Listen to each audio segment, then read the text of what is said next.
Isa sa ilalim sa pagsusuri ngayong araw ang mga bagong bago ng MRT na kabubuo lang kagabi. Inaasahan daw na magagamit na ng publiko ang mga bagong bagon sa susunod na buwan.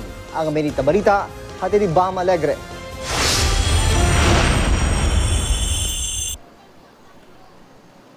Binuo kagabi ang ika-5 at ika-6 na bagong bagon ng MRT sa istasyon ng EDSA Taft sa Pasay City.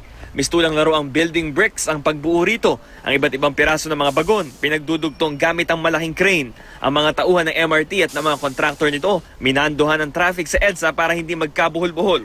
3 bagon o light rail vehicles ang bumubuo sa isang train set. Ngayong araw, isa sa ilalim ang mga bagong bagon sa static test kung saan magkakaroon ng pagsusuri sa lahat ng makinarya nito mula sa aircon, electrical system hanggang sa power delivery system. Susunod ang dynamic test kung saan titiyakin maayos ang pagbiyahe kasama na ang braking performance at mga safety features nito sa riles. Di katulad ng mga lumang bagon na DC o direct current ng mga motor, AC o alternating current na ang mga motor nito.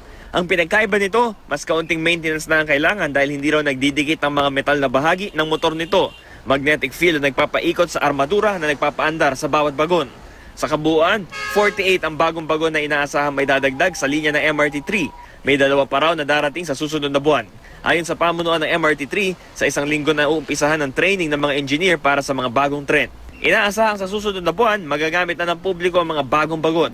Kaya ang ilang commuter, umaasang mas giginhawa na ang biyahe ng MRT. Mas maganda yan para madagdagan naman yung unit dyan, para hindi na magkabuhol-buhol yung mga pasahero. Mas maganda na siguro sir, tsaka mas malamig na siguro. Yung bagong trend, hindi ko sigurado. Ayon sa balita, hindi naman siya gano'ng kaganda kasi galing daw sa China. Pero tignan natin, obserbahan na lang natin after ilang years, baka okay din naman.